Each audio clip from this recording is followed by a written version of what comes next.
নমস্কার বন্ধুরা, আমি তন্ময় সর্দার বার্ড সেভিয়ারি ইউটিউব চ্যানেলে আবারও একটি নতুন এপিসোডে আপনাদেরকে স্বাগতম। তো বন্ধুরা, এখন যে পাতাগুলো আপনারা দেখতে পাচ্ছেন, এই পাতাগুলোর নাম আপনারা কি জানেন?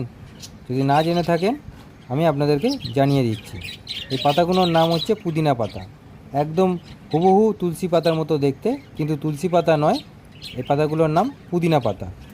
এই পাতাগুলো পাখিকে যদি আপনারা খাওয়াতে পারেন, পাখির শরীর ভালো থাকবে। এই গরমকালে পাখির পেট ঠান্ডা থাকবে এবং বদহজম, গ্যাস এই ধরনের কোনো রকম সমস্যা হবে না। বদ্রি পাখিদেরকে তো আপনারা ডাইরেক্ট দিয়ে দেবেন, ওরা খুব সুন্দর করে কেটে খেয়ে নেবে। যে কোনো প্যারট জাতীয় পাখিকে আপনারা ডাইরেক্ট দিলে ওরা কেটে খেয়ে নেবে, কিন্তু ফিঞ্চ পাখিদেরকে ডাইরেক্ট দিলে এরা কিন্তু খাবে না। তাদেরকে কাঁচি দিয়ে ঝিরিঝিরি করে কুচিয়ে বা বেটে সব ফুডের সঙ্গে মিশিয়ে ফিঞ্চ পাখিদেরকে দিতে হবে।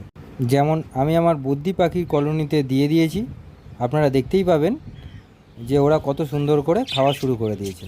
আর একটা সতর্ক আপনাদেরকে আমি করে দিই, সরাসরি বাজার থেকে পুদিনা পাতা কিনে এনে পাখিকে দেবেন না।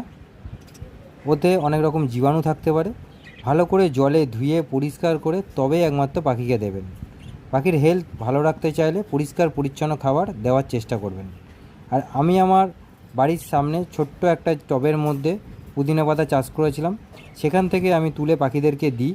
আর কখনো বাজার থেকে কিনে আনতে হয়, কিন্তু ভালো করে ধুয়ে পরিষ্কার করে তবেই দিই।